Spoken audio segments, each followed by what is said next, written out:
Mas como é que você está olhando? Se a gente tem aí uma aproximação, hoje o Lula deu várias entrevistas, deu uma entrevista, falou várias vezes sobre isso.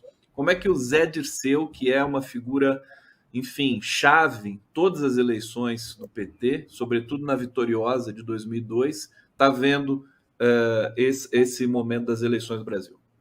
Não, eu nunca tive dúvidas sobre a competitividade do Bolsonaro e da direita brasileira, ainda mais da extrema-direita, do conservadorismo, do fundamentalismo religioso, do negacionismo, porque basta olhar a América Latina. O candidato que disputou, Hernandes, que disputou o segundo turno com Petros, teve 48,5% de voto. Entre os filósofos que ele citava, que lhe inspiraram na vida, tinha o Hitler. O do Chile, que ganhou no primeiro turno, o nosso Boric, ficou em segundo lugar.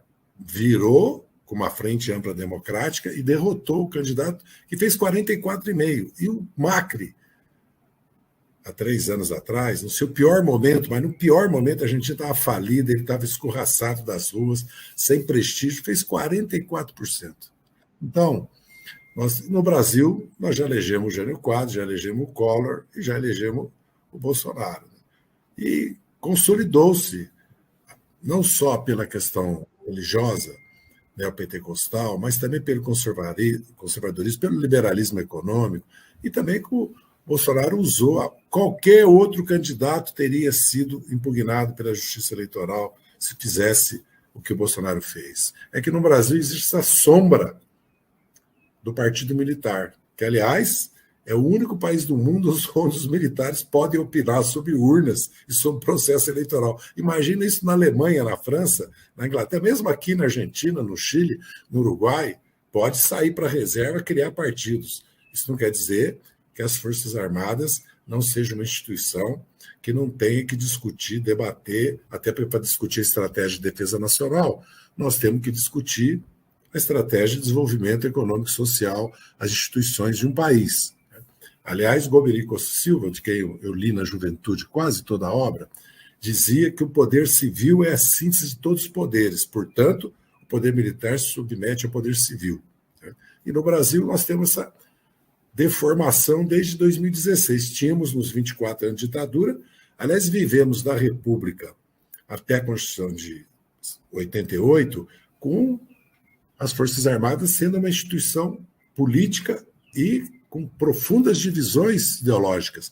Vamos lembrar que o Getúlio decide apoiar os aliados, né? A França, a União Soviética, a Grã-Bretanha, os Estados Unidos, depois de uma longa disputa dentro do Estado-Maior do Exército Brasileiro, que parte queria apoiar o eixo Roma-Berlim-Tóquio, o nazifascismo. E vamos lembrar que nós tivemos um Estado novo no Brasil, proto-fascista, corporativista, de 1937, depois do golpe de novembro, alto dado pelo Estado-Maior do Exército e pelo Getúlio. Tanto é que o condestável do Estado Novo não era o Getúlio Vargas, era o Góes Monteiro, que era chefe do Exército. Naquela época, o Exército teve chefes. Depois das reformas do Castelo Branco, do Geisel, o Exército se profissionalizou e se manteve de 88 até 16 totalmente fora da política, nesse sentido político eleitoral, político partidário. Infelizmente, voltou a ter uma atuação política. Por isso, o Bolsonaro pode abusar do poder econômico, infringindo a lei, né, e a Constituição, e continuar como candidato. Agora estão ameaçando trabalhadores, prometendo não pagar 13º para quem não votar no Lula, financiando romarias no dia da eleição. É um abuso do poder econômico, uma derrama de dinheiro no país, público, dinheiro nosso, dos contribuintes, quem paga impostos. Né? Depois ainda tem o descaro de falar em corrupção ainda.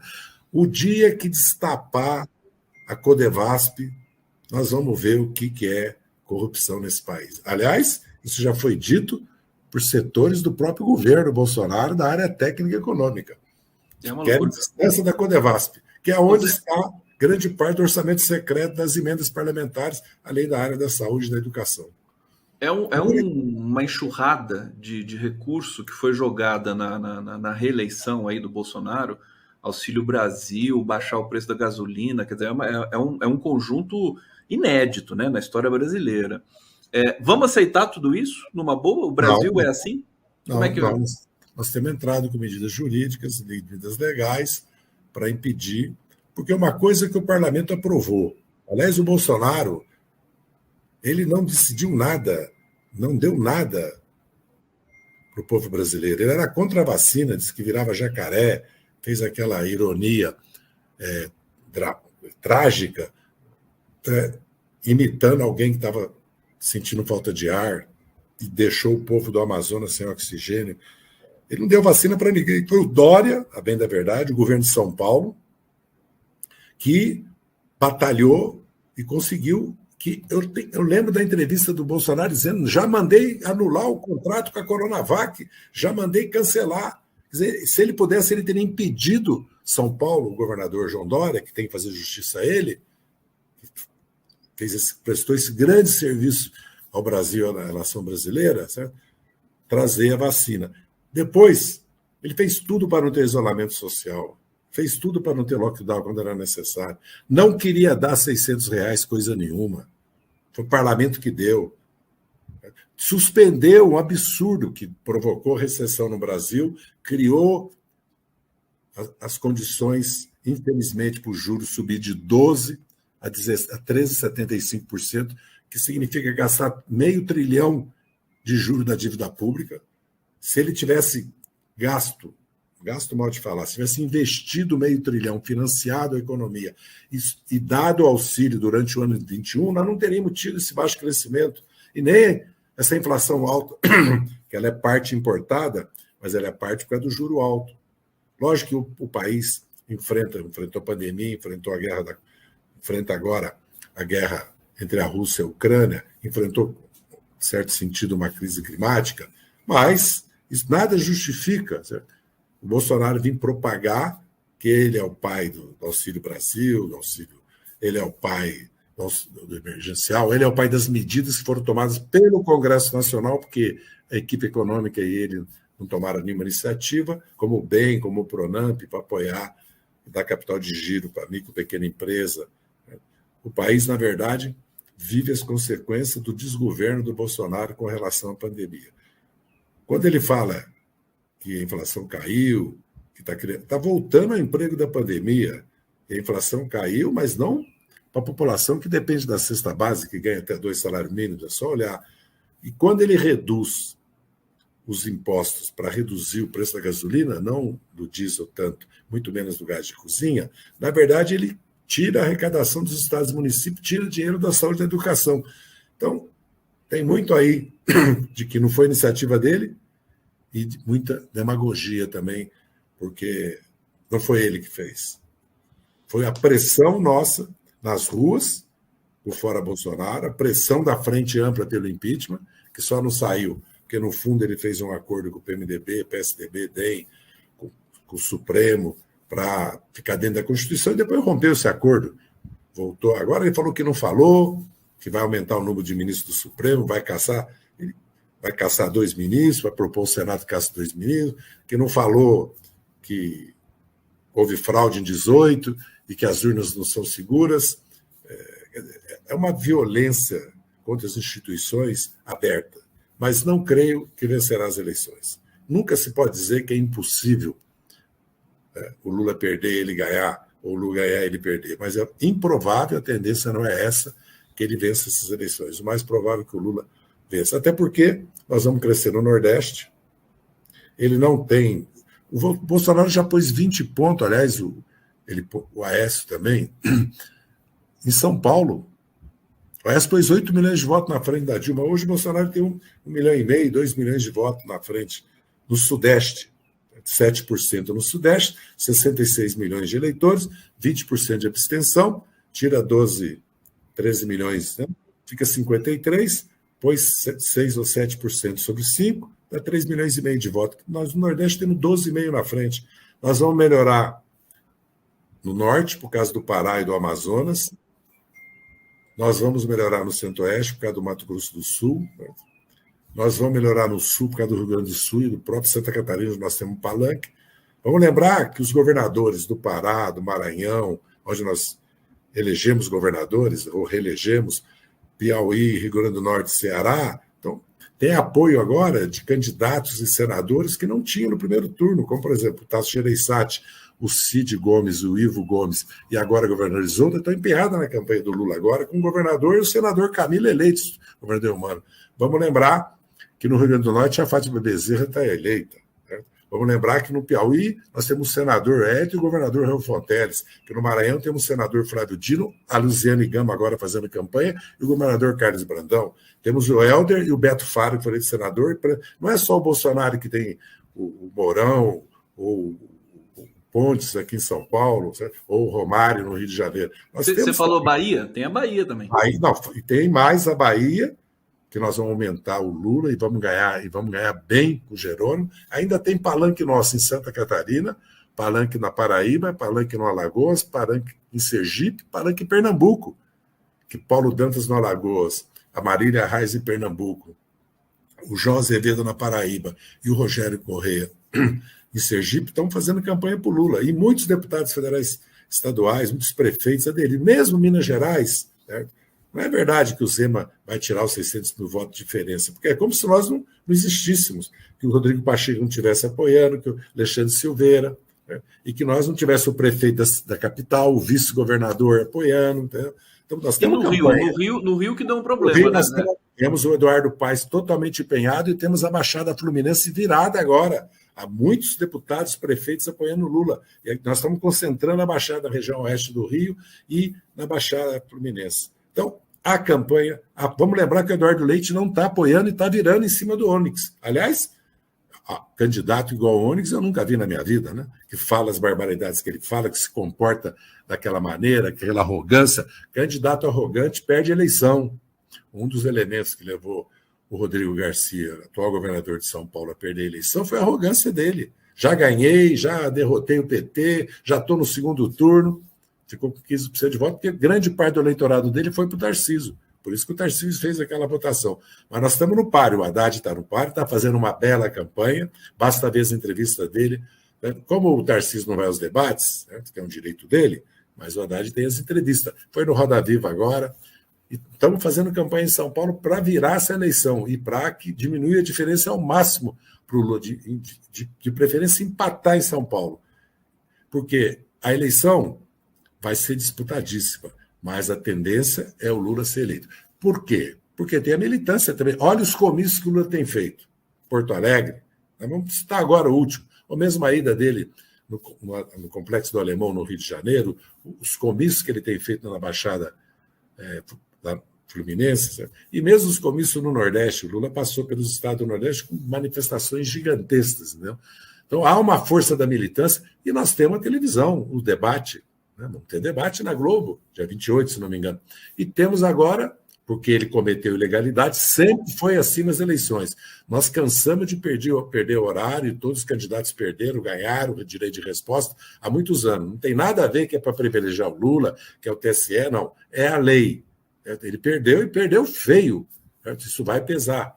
Lógico que nós não podemos subestimar o Bolsonaro, até porque tem uma bancada de deputados federais, né, senadores, tem governadores ao lado dele. Não vejo os governadores assim tão empenhados, não. Eu acompanho a campanha dia a dia. Eu falo com todos os estados, hoje mesmo falei com vários estados, conheço a realidade de todos os estados brasileiros, conheço os candidatos, as campanhas. Em muitos estados, nós recebemos apoio do segundo e terceiro colocado e estruturas de campanha. Entendeu? E temos apoio de deputados agora, federais, fazendo a campanha. Não direi que será um passeio, mas tenho a segurança, até pela militância. E vamos lembrar que essa campanha do Lula não é campanha do PT, é campanha de uma frente ampla democrática. Não é só o ex-governador Geraldo Alckmin, que é o vice, não. É que há amplos setores da sociedade que não são de esquerda, que estão votando no Lula para virar a página do bolsonarismo. Porque quando nós olhamos questões essenciais do país para o futuro, como a ciência, tecnologia, a educação e a cultura, é terra arrasada. Ele cortou 2/3 dos recursos da ciência e tecnologia. Hoje, 80% dos cargos da Secretaria de Cultura, porque ele acabou com o Ministério, estão vazios. O que ele fez com as universidades? Deixou as universidades à míngua. Ele disse que veio para destruir o marxismo cultural. Ele veio para destruir a liberdade de cátedra, que é histórica, uma conquista histórica da humanidade, o pluralismo, o Estado laico. E essa questão do meio ambiente, agora nós estamos sobre o risco da União Europeia adotar medidas de sanções contra o Brasil. Porque não é o problema do agronegócio, porque o agronegócio já tem consciência, não só pelas questões internacionais, mas o custo da água, da energia e da degradação da terra, porque não há mais como avançar a fronteira agrícola. O mundo não vai permitir, nem o Brasil pode se auto-permitir a destruição da Amazônia, porque é uma riqueza, é um patrimônio fantástico de biodiversidade. Se pode desenvolver a Amazônia com base na biodiversidade dela, no extrativismo, na pesca, no desenvolvimento. E também na exploração dos recursos naturais da Amazônia, seja petróleo, gás, seja minerais, que a Constituição diz que pode e estabelece as condições para isso. Agora, a garimpagem que existe hoje, a exploração da madeira, o avanço da pecuária predatória, é a destruição de grande parte da Amazônia. É outra coisa. Não é aquilo que está na lei, que está legalizado já, que você pode usar 20%. Ou você pode fazer, e já existe vários projetos, né, que é o plantio e a exploração renovável das florestas. Existe legislação para isso, existe estudos técnicos que permitem isso. E a madeira é uma grande riqueza, mas o país não pode devastar como devastou durante séculos, né, e como a Europa fez também, e como os europeus fizeram aqui. Aliás, começou com o pau-brasil, né? Não precisa ser mais nada. Né? Nós temos que ter consciência. Fora que o Brasil pode fazer a transição energética ambiental e fazer disso, não só com crédito de carbono, para receber investimento, como uma grande revolução científico-tecnológica. Porque o que a juventude quer?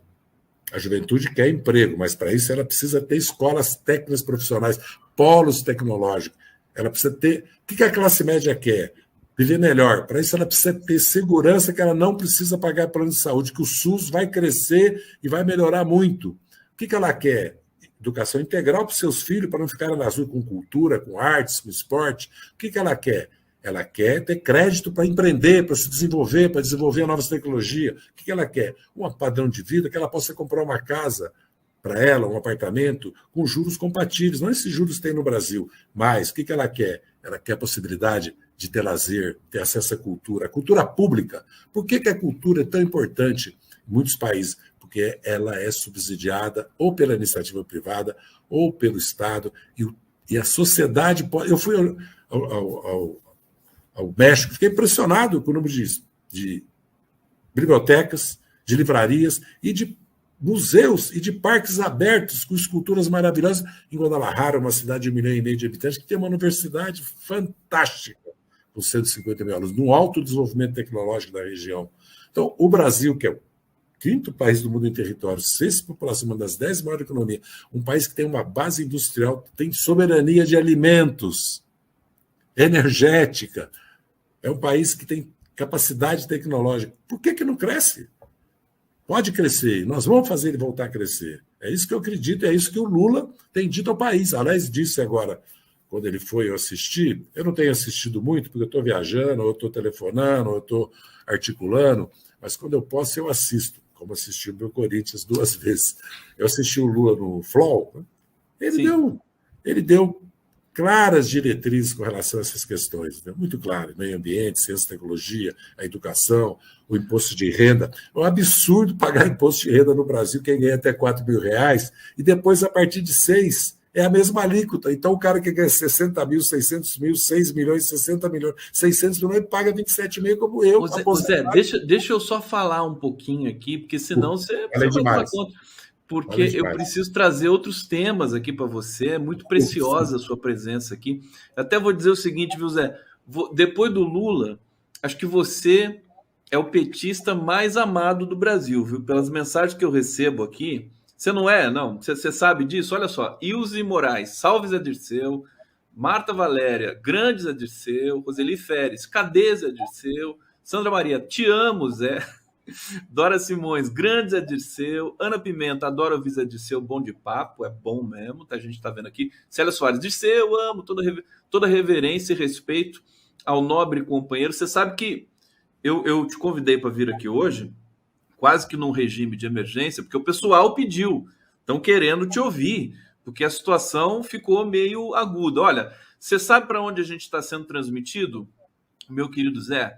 Deixa eu agradecer aqui. Ó, a Passa Quatro, Minas Gerais, para minha terra. Grupo Prerrogativas, Poder 360, Jornalistas Livres, Rede TVT, Ópera Mundi, TV 247, TV GGN, mais Facebook, Twitter. Isso aqui é o pool da democracia.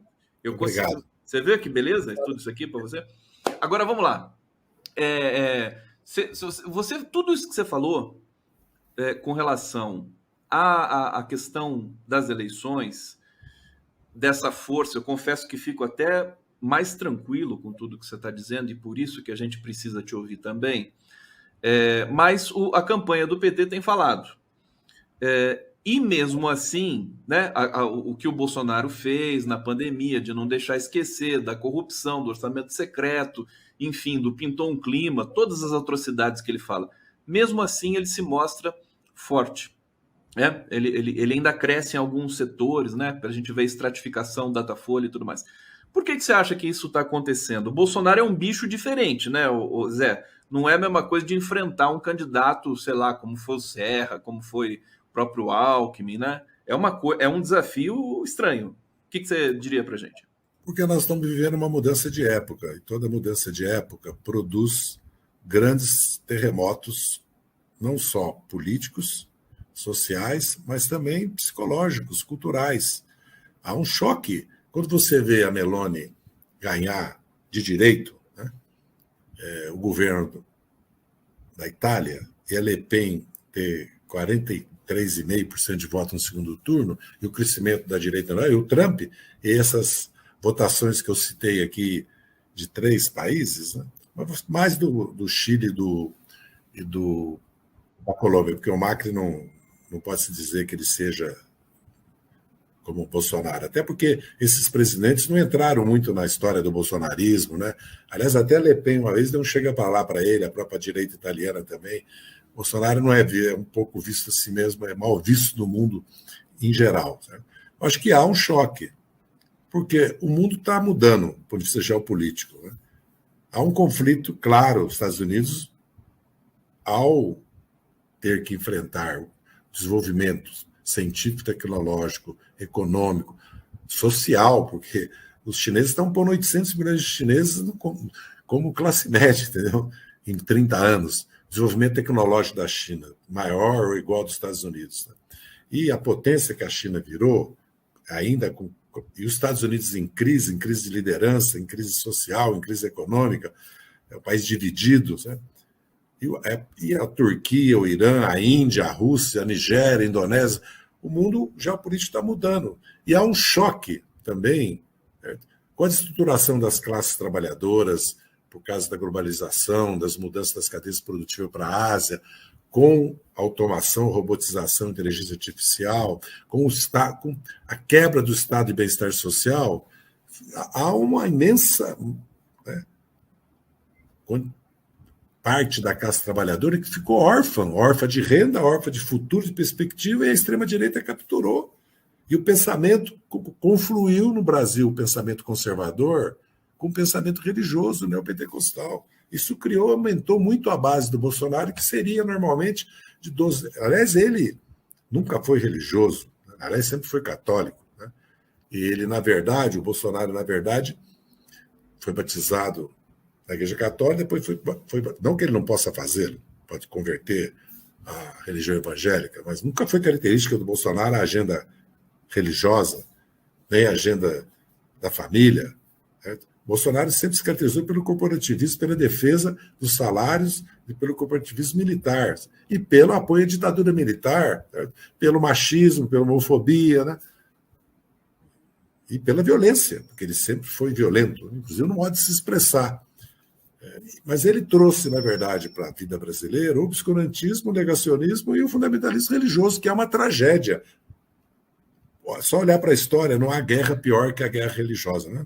Apesar dos 100 anos, 30 anos, né? o que acontece com o Estado Islâmico, né? O que aconteceu com a Al-Qaeda. Quando você conflui a luta contra a opressão, ela ganha uma expressão religiosa, que é a Guerra Santa, né? Que é a Jihad, certo? Nós assistimos já, o mundo já conhece. O Brasil é um país onde há liberdade religiosa, é um Estado laico, há garantia de religião, nunca houve nenhuma restrição, tudo mentira. O Lula que criou, na verdade, o dia evangélico, a Marcha de Jesus, deu estatuto civil para as igrejas, né? Nunca houve nenhuma atitude nossa com relação, né? Porque sempre o PT sempre foi é inacreditável, o PT nasceu dentro das igrejas católicas, da SEP, das pastorais. Quando eu cheguei no PT, se rezava para começar uma reunião. O PT nasceu no Amazonas, nos ribeirinhos, nasceu no campo, nos trabalhadores rurais, tudo em torno do sindicalismo, da esquerda, que tinha saído da luta contra a ditadura ou da resistência armada, e da SEB e das pastorais, da luta contra a caristia, né? Da luta contra a ditadura, da luta pela anistia e da luta contra a política econômica dos governos da ditadura, que levou a um crescimento do país, a uma infraestrutura, mas trouxe pobreza e miséria para uma parte importante da classe trabalhadora, ainda que a classe trabalhadora industrial tenha dado um salto de vida. Quem vinha do campo e conseguia, como sindicalistas do ABC, acessar a formação técnico-profissional média e acessar empregos na indústria, nas várias indústrias de base, indústrias de insumos básicos, química, metalúrgica, automobilística, que o Brasil foi criando na era Geisel. O Geisel criou a indústria de base brasileira. Quem sentou as bases para o Brasil moderno foi o Getúlio, com aço e com energia, com Volta Redonda, Paulo Afonso. Quem sentou as bases para o Brasil moderno foi o Juscelino, com o plano de metas da infraestrutura. E quem criou a base do Brasil industrial, da indústria pesada, foi o Geisel, a ditadura militar no governo Geisel. São fatos históricos. Então, a realidade é que nós estamos enfrentando, não é uma disputa política eleitoral, nós estamos numa mudança de época, né? E a questão cultural salta muito à vista. Eu sempre cito o exemplo da minha geração, do cinema novo, do teatro de vanguarda, da liberdade da mulher, da pílula anticoncepcional, da liberdade sexual. O que aconteceu? Quando nós fomos presos, eu já contei isso, acho que aqui, em Biúna, não mostraram o diário do mini manual do Che, o mini manual do guerrilheiro urbano do Marighella, ou as duas teses de uma chapa, o povo organizado de derruba a ditadura. Toda chapa do povo armado de derruba a ditadura. Mostraram pílula anticoncepcional e a presença das mulheres, das meninas, das jovens, para dizer para as famílias, olha, o destino das suas filhas estão todas agora se prostituindo, porque no fundo era isso, a proteção da virgindade. A família mudou porque a economia mudou. A mulher tem igualdade hoje com o homem, a igualdade de gênero hoje é assumida praticamente pelas elites do país, pelas grandes empresas, pelos meios de comunicação, porque a sociedade mudou a cultura, mudou a estrutura econômica. Não é que você acha que a campanha do Lula está entendendo isso? O Lula, eu acredito que sim. A campanha sempre tem dificuldades. Sempre tem erro, sempre tem experiências que não dão certo, idas e vindas, é natural. A direção da campanha tem acertado. Acertou na política de aliança, acertou na composição com o Alckmin, acertou na política de frente ampla, acertou no primeiro turno, porque o Lula fez 48,5% de votos. Nós tivemos vitórias importantes no primeiro turno. Recorde, né? Agora, nós erramos aqui ou ali, é natural. Certo? O problema é não persistir no erro. Por isso que agora, nesse momento, é muito importante, os debates são importantes, a televisão passa a ser fundamental, e a militância. E falar com a classe média, falar com a juventude, porque ela é que nos garante os 52%, 54% de voto, entendeu? Porque ganhar a eleição com mais do que isso é raríssimo, né? É só olhar o mundo. Não é o Brasil só, não. Se não me engano, o presidente Fernando Henrique Cardoso ganhou uma com 56%, se não me engano. Eu não sei se foi de 94% ou 98%, não lembro agora. Mas é muito difícil passar de 54%, 55%. Então, eu acredito que focar agora na classe média, porque a classe trabalhadora, a grande parte dos trabalhadores brasileiros, estão com Lula, porque senão ele não teria a votação que o Haddad teve de 32 milhões de votos depois de 6 anos de repressão política jurídica contra nós, né? Ou os 45% que o Haddad teve no segundo turno. Mas agora nós temos uma frente mais ampla. Agora nós precisamos... Quer dizer, como a questão cultural, a questão educacional, a questão do emprego, dos novos empregos, e também do combate à precariedade do emprego, e como a questão da segurança e da violência afeta muitas famílias, afeta muita juventude e as classes médias, é preciso captar esse sentimento e expressar ele em propósito, coisa que o Lula fez nessa entrevista que eu assisti, fez muito bem, por exemplo. Perfeitamente. Ô Zé, Ontem conversei com um especialista em redes que faz aquelas medições no Twitter, cluster e tudo mais. Ele falou uma coisa muito interessante, que é o antipetismo de uns tempos atrás foi capturado pelo o bolsonarismo. Ele organizou esse sentimento e nós tivemos o bolsonarismo. Agora nós temos o antibolsonarismo, que está aí por todos os lugares, inclusive a questão do canibalismo, a questão do Pintou um Clima e outras coisas mais. Não é o PT que está promovendo essas denúncias, é o antibolsonarismo, segundo ele disse. Não sei se você concorda, mas eu acho que é uma questão interessante. Você acha que vale a pena tentar organizar esse antibolsonarismo para um novo ciclo, se é que a gente pode dizer assim, democrático no Brasil? Você identifica esse sentimento? Vamos lembrar que toda a oposição começou por causa da ação obscurantista negacionista do Bolsonaro. A sociedade, a juventude, os influenciadores, grande parte dos artistas, intelectuais e mesmo parcelas importantes da classe trabalhadora estavam esperando o governo Bolsonaro depois que ele venceu a eleição. Com o passar do tempo, cresceu e criou-se uma onda anti-Bolsonaro. Por causa da ação dele na pandemia, criminosa, debochava. Por causa da irresponsabilidade dele, o ataque à cultura, à ciência e à educação, o desmonte do SUS. Eles vinham desmontando o SUS, privatizando o SUS, desde o governo Temer. Não fosse a pandemia, talvez hoje eles estivessem desmontando. Como eles atacaram a universidade frontalmente e ainda inventaram as escolas cívico-militar. Depois houve um momento que essa oposição começou a se transformar em apoio ao Lula, porque identificou no Lula alternativa ao bolsonarismo. E não por causa do PT, do petismo, muito por causa do legado do Lula, evidentemente, principalmente dos 32 milhões de votos que o Haddad teve em 18, que foi uma expressão de uma força histórica, porque nós sempre fomos alternativa de governo, desde 89. E 4 vezes vencemos a eleição, venceríamos a de 18 e podemos vencer essa. Então, o ciclo histórico ainda não terminou. Agora, a questão mais cultural, mais de valores, né, da sociedade brasileira, vai levar um tempo. É um processo político, né? É um processo cultural, é um processo de desenvolvimento do país também, social, educacional. Né? A pressão que o bolsonarismo e a extrema-direita faz sobre a educação é porque eles querem partidarizar e ideologizar a educação. É o contrário do que eles dizem. Eles querem manter os valores morais do passado. Se você assistir a Record um dia inteiro, depois assistir a Globo um dia inteiro, você vai ver como os valores, a visão sobre o mundo, né, Gestalt, vamos dizer assim, não é a mesma. Completamente diferente. Né? Se você for capturar o espírito de uma época, dessa época que nós estamos, você não vai capturar na Record.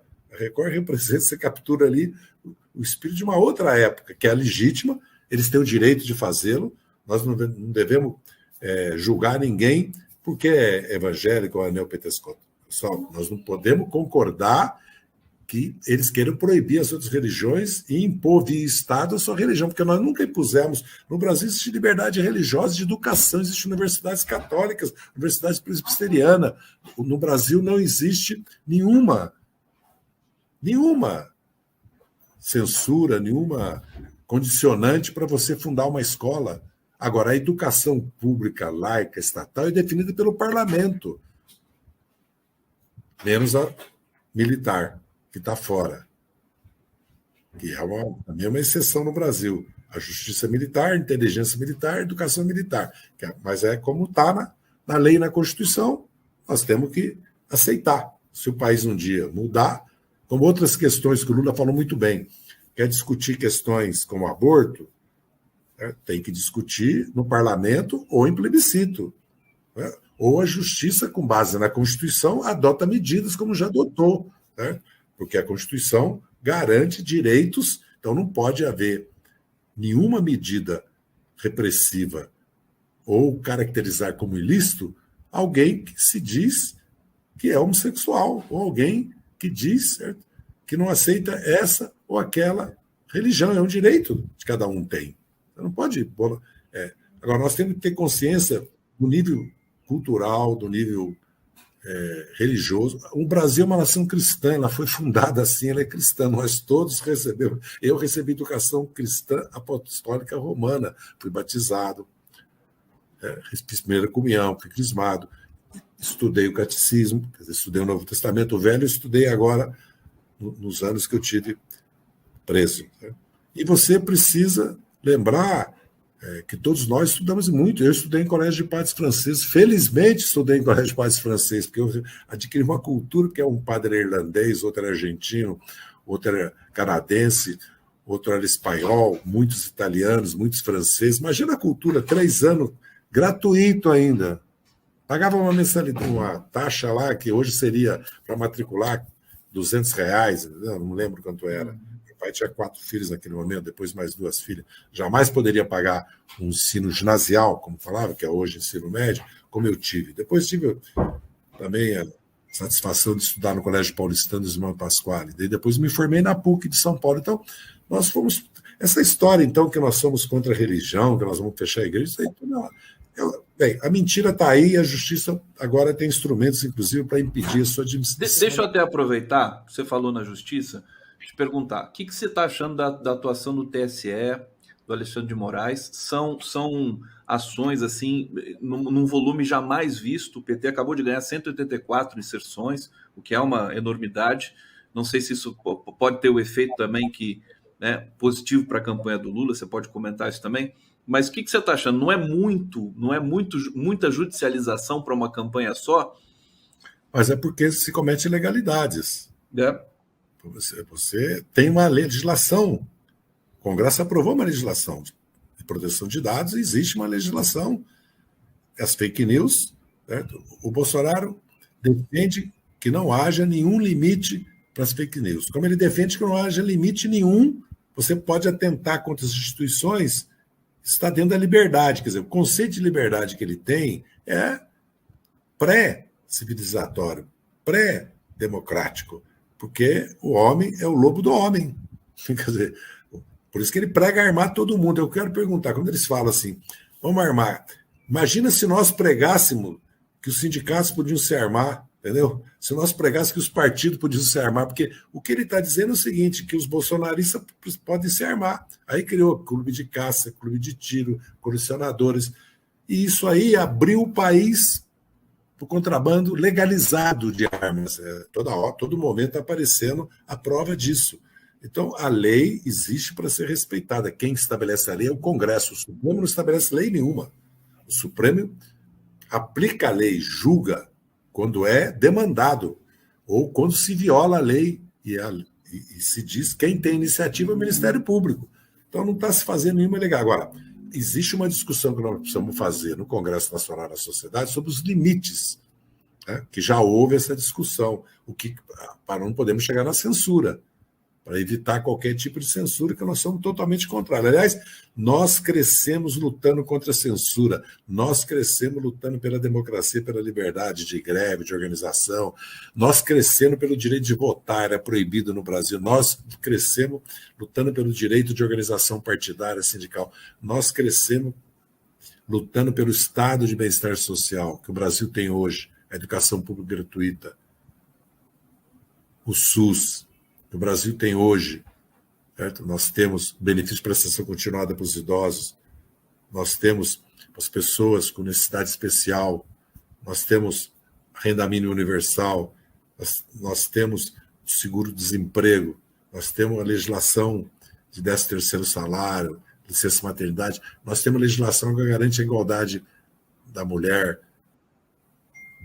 a igualdade racial, certo? A legislação que protege, certo, a mulher contra o assédio. Então, o Brasil evoluiu muito, criou uma Constituição, por isso que atacam tanto ela, que garante direitos.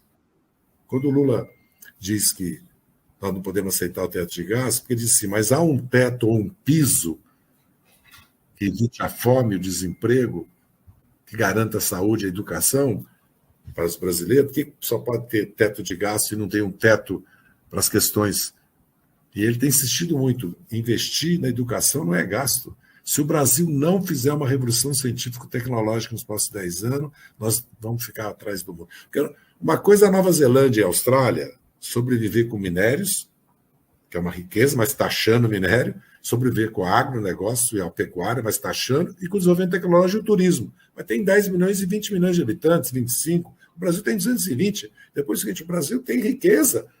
O problema do Brasil é a concentração de renda. O único problema que o Brasil tem é a concentração de renda. O dia que o Brasil fizer o que a Europa fez no século XIX, uma reforma tributária, naquela época era agrária, certo? E política, que o Brasil fizer isso, o Brasil vai crescer. Porque a única razão que o Brasil não cresce hoje... Agora se descobre que 5% dos brasileiros têm 80% da renda do país. Eu não tinha visto esse dado ainda. Eu sempre cito que 1 tem 1/3 e que 10 tem 50%. Agora apareceu um dado assustador. Então como é que pode? Tem o subconsumo. A imensa maioria dos trabalhadores não tem poder aquisitivo. E precisa aumentar a produtividade, precisa crescer, aumentar a produtividade. Para aumentar a produtividade, precisa industrializar o país, precisa ter educação. E precisa distribuir renda. Toda vez que distribui renda, o Brasil cresce. Pode ver os ciclos históricos. Toda vez que distribui renda, o Brasil cresce. Porque a imensa maioria do povo brasileiro hoje não pode comprar quase nada. Isso não pode acontecer num país que é rico, riquíssimo, desenvolvido. O Brasil não é subdesenvolvido. O Brasil é desenvolvido. O Brasil tem pobreza e miséria por causa da concentração da riqueza dele. Porque com a riqueza que tem hoje, o padrão de vida médio dos brasileiros podia ser o dobro que é de todos. Então não haveria fome nem extrema miséria no Brasil. Haveria desigualdade. É inaceitável a desigualdade que tem no Brasil. E só o Estado existe para evitar a desigualdade. E a estrutura tributária existe para distribuir renda. No Brasil, concentra. Os 10% mais ricos pagam 70% menos impostos proporcionalmente que os outros 90%. É um absurdo. Agora, como é que vai fazer isso sem maioria no Congresso? Só o PT estava conseguindo, né? Os governos anteriores estavam conseguindo distribuir um pouco melhor, né? O Brasil cresceu porque não distribuiu renda, porque o salário mínimo cresceu 60%, 70%, porque criamos programas sociais, porque os bancos públicos passaram a investir, financiar a infraestrutura do país, a exportação de capital. Nós chegamos a um ponto do ridículo no Brasil que o Bolsonaro vai na televisão e fala aquele absurdo que nós financiamos emprego nos países. Eles cita, evidentemente, só a Venezuela e Cuba, mas foram todos os países. O Brasil estava fazendo refinarias, gasodutos, oleodutos, siderúrgicas, estaleiros, rodovias, ferrovias, aeroportos, hidroelétricas, termoelétricas, em muitos países. No mundo todo, né? Estados Unidos, África, né? Não, África, Estados Unidos, Oriente Médio. Aliás, no governo militar, nós financiamos a infraestrutura de vários países do Oriente Médio, e a indústria de defesa brasileira exportou, alimentou praticamente o Iraque na guerra contra o Irã, aquela guerra que custou a vida de milhões de iranianos e iraquianos e durou 10 anos. Entendeu? A guerra insana, podemos dizer assim. Então, quando eu digo isso, eu estou dizendo o seguinte: esse país tem jeito. Agora, ele precisa de um acordo. É preciso ter sensibilidade nas elites do país, que ele não pode continuar assim. É só olhar para os nossos vizinhos. Acaba em explosão social e acaba em ingovernabilidade, como está acontecendo com o Peru hoje. Teve rebelião popular no Chile, teve na Bolívia, teve na Colômbia, teve no Equador, teve no Peru. Foi o Mercosul, vamos dizer assim, Argentina, Uruguai, Paraguai e Brasil, que não as tiveram. Em grande parte não as tiveram porque tem políticas distributivas, principalmente Argentina, Uruguai e Brasil, porque tem inscrito na Constituição o Estado de Bem-Estar Social, e porque tem partidos políticos e os sindicatos que organizam as demandas e as dirigem institucionalmente para o parlamento e para a luta política. Pregar ditadura, pregar repressão aos partidos, aos sindicatos, porque não pensam igual aos partidos de direita, é liquidar o futuro de um país. Nós já tivemos experiência no Brasil. O Brasil viveu a metade da República até 88 em ditadura. Né? Eu cresci sem votar. Eu vim votar a primeira vez em 89, para o presidente da República. Eu não votei no Jânio Quadros. Eu não tinha 18 anos ainda. Eu fiz 18 anos em 64. Jovem. Jovem. Eu vi o golpe militar, eu estava na Praça da República no dia do golpe, trabalhando. Eu trabalhava no escritório e vi o golpe. Eu tomei partido na hora. Quando eu vi os estudantes do Marquês da elite descendo, apoiando o golpe. Eu falei, já sei o lado, eu era office boy, auxiliar administrativo, almoxarifado, arquivista, eu sabia o lado que eu estava. Estudava o dia inteiro para estudar à noite, trabalhava o dia inteiro para estudar à noite, morava em pensão, eu ia apoiar a elite do Mackenzie. Né? E olha que o meu pai era janista, era da UDN.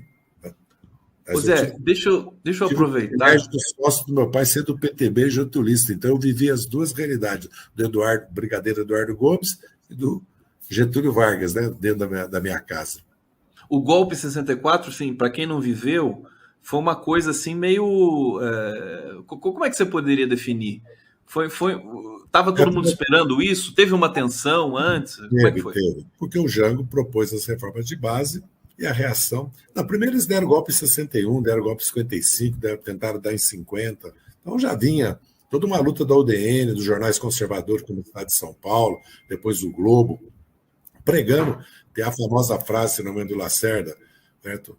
Não vai ser candidato, se for candidato, nós impedimos, não vai ganhar, se ganhar, não damos posse. Não governa, né?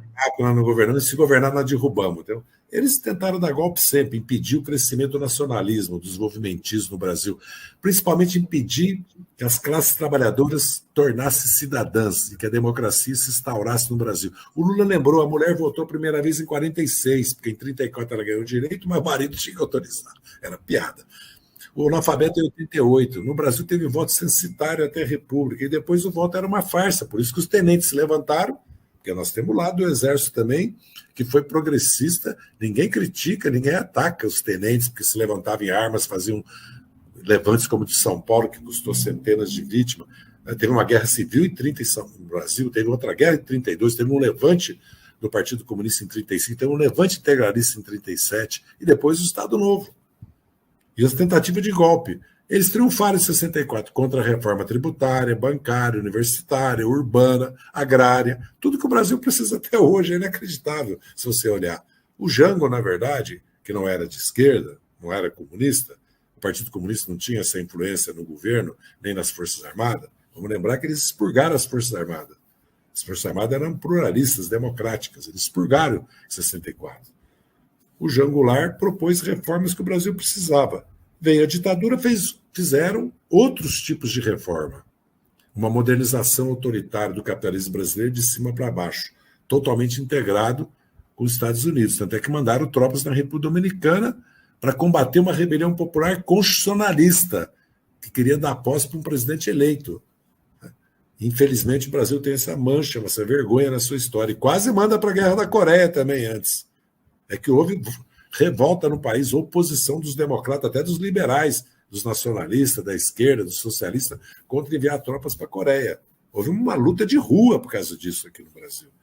Então, o golpe de 64 é um retrocesso institucional, social, porque o Brasil cresceu, se desenvolveu, porque um país como o Brasil cresce e se desenvolve. Não tem governo que não faz nada. Todo governo tem suas missões e cumpre elas. Agora, agravou miséria, agravou desigualdade, daí a luta. Toda a década de 60 nós lutamos, toda a década de 70. Vamos lembrar que em 74 o povo derrotou a Arena. De 21 senadores, o MDB fez 16 e 44% da Câmara. E nunca mais a Arena, depois o PDS ganhou a eleição. Quem ganhou a eleição foi o MDB em 82 e maioria na Câmara e no Senado em 86. E a partir de 89 o povo passou a votar no PT e deu 4 mandatos para nós. E o povo votou no PTB, o povo trabalhador, de 46 a 64 e no MDB a partir de 74. Então o povo brasileiro lutou sempre. Lutou a minha geração, depois vieram as lutas dos funcionários públicos, vieram a luta dos bancários, dos servidores públicos, e a luta dos empresários nacionalistas, e a luta, certo? Vamos lembrar, dos intelectuais artistas na década de 60, e a resistência armada. E na década de 70, a luta contra a caristia, as grandes greves operárias. Na década de 80, as diretas, a luta pela Constituinte, o impeachment do Collor. Então, isso aqui não é um país onde... Não é. Nós somos herdeiros dessas lutas. Por isso que nós estamos aqui com... Pois é. Tem uma história... Prestes a vencer. Nós somos herdeiros dessas lutas todas. Não adianta querer apagar. Vamos enterrar a Era Vargas. Não vai enterrar a Era Vargas, porque Vargas, de certa forma, eu quero repetir, Foi um ditador? Foi. Eu lutaria contra ele se eu estivesse lá. Agora, ele fundou o Estado moderno brasileiro. A Revolução de 30 é um avanço extraordinário no país. Né? Essa é a realidade. Como a era Lula, como o governo Fernando Henrique teve o seu papel. O governo, cada governo tem seu papel. Quando se fala no Geisel, foi uma ditadura. Agora, o Geisel rompeu o acordo militar com os Estados Unidos e fez um acordo nuclear com a Alemanha, reconheceu Angola, Moçambique, Guiné e a OLP, e criou a indústria de base brasileira. Por isso que falam contra ele, a direita liberal. E ele criou a regra que nas áreas estratégicas brasileiras, 1/3 capital privado nacional, 1/3 estatal, 1/3 capital externo. Que hoje é uma heresia, capaz de mandar prender o Geisel se ele fizesse isso. Vou dizer que o Geisel era comunista. Entendeu? E o Geisel fez o pragmatismo responsável, porque sempre a nossa tradição, porque nós somos uma potência, temos interesses nacionais e temos responsabilidade na América do Sul, foi de não alinhamento. O Juscelino criou a Operação Pan-Americana, o Jânio é a política externa independente, o Jango deu continuidade dela, o Geisel o pragmatismo responsável e o Lula a política altiva e ativa externa. Como diz o Celso Amorim. Não, o próprio Bolsonaro, pela própria realidade brasileira, foi obrigado a ir corretamente conversar com o Putin, porque o Brasil precisa de fertilizante. Agora, a Venezuela pode abastecer nós de fertilizante. O Brasil seria autossuficiente. O Lula mostrou as fábricas que eles fecharam de ureia, de amônia. Eles foram fechando as fábricas que nós tentamos criar. Nós queríamos o Brasil autossuficiente de fertilizante, como o Brasil autossuficiente de derivados, de óleo diesel, de gasolina, de querosene de aviação, que o Brasil é autossuficiente de petróleo. Mas depois, o Temer começou com a ponte com o futuro e o Bolsonaro, com Guedes, agravou o desmonte da Petrobras. Uma coisa é corrupção, que houve na Petrobras. Outra coisa é mudar o caráter da Petrobras. Todas as empresas de petróleo do mundo estão virando empresas de energia, inclusive do hidrogênio. Todas as empresas estão sendo públicas. O Macron acabou de estatizar a empresa de energia nuclear. Os americanos estão subsidiando altamente o desenvolvimento científico, o desenvolvimento energético, a transição ambiental. 280 bilhões para chip, agora tem para infraestrutura trilhões. Aqui no Brasil, na Grã-Bretanha, a mesma coisa. A Europa toda está subsidiando agora a energia. E aqui no Brasil, não, tem que fazer o Estado Unido. Já que você tocou nesse assunto, Zé, como é que você está vendo a guerra na Ucrânia, o conflito ali? Porque o europeu pode ficar sem aquecimento, o inverno está chegando já ali, existe pressão já da população. Isso nós temos que fazer um outro programa, porque o tema, eu falo básico. É isso mesmo. É o tema que muita coisa. Você não pode ser superficial e irresponsável. O importante agora é acabar a guerra, fazer a paz. Porque toda guerra é uma tragédia humanitária. Ninguém quer guerra. Por isso que a Constituição brasileira proíbe a energia nuclear com fins militares e é pacífica. Mas também defende a soberania, a autodeterminação e a solução dos conflitos internacionais pela paz. Então, eu não vou discutir as origens da guerra. O que importa agora é setores das Forças Armadas, da Reserva Americana e grandes empresários americanos e banqueiros estão dizendo, chega, vamos fazer a paz. Porque, no fundo, os americanos estão fazendo uma guerra contra a Rússia por procuração. Os ucranianos é que estão combatendo com armas da Europa e dos Estados Unidos. A Rússia não vai ser derrotada. Isso é uma ilusão. O mundo hoje, quando a Rússia e o Irã disseram basta para os Estados Unidos na Síria, que eles iam ocupar a Síria, como ocuparam o Iraque, fracassaram, como ocuparam o Afeganistão. Vamos lembrar quem voltou a governar o Afeganistão? Talibã. Quem vai governar de novo o Iraque, já está quase governando? Xiitas, com as características que nós conhecemos. O que virou a Líbia? 3 países, 3 exércitos, guerra civil, gangues, máfias, território de ninguém. Eles destruíram a Síria, um país de classe média. Era um regime. Mas então, essa história de regime só serve para quando não é aliado e amigo dos Estados Unidos, né? Porque a Arábia Saudita está tudo certo, nos países do Golfo está tudo certo, no Paquistão está tudo certo. Agora, quando é a Turquia, não pode. Então, também tem muita falta de realismo. O Brasil tem que olhar os seus interesses. O nosso interesse é que haja paz no mundo. Por isso que a América Latina é desnuclearizada e um continente de paz. E nós vamos preservar isso. Por isso que quando o Bolsonaro começou a namorar com o Trump a ideia de invadir a Venezuela, entendeu? As Forças Armadas brasileiras tiveram o bom senso de dizer, nem pensar, Bolsonaro. Você quer meter o Brasil numa guerra dos americanos, certo? Felizmente. Se deixasse, ele ia lá, né? Agora, né, fanfarrão, porque pensar que vai entrar num país, nem os americanos conseguiram derrotar os vietnamitas, os afegãos e os iraquianos.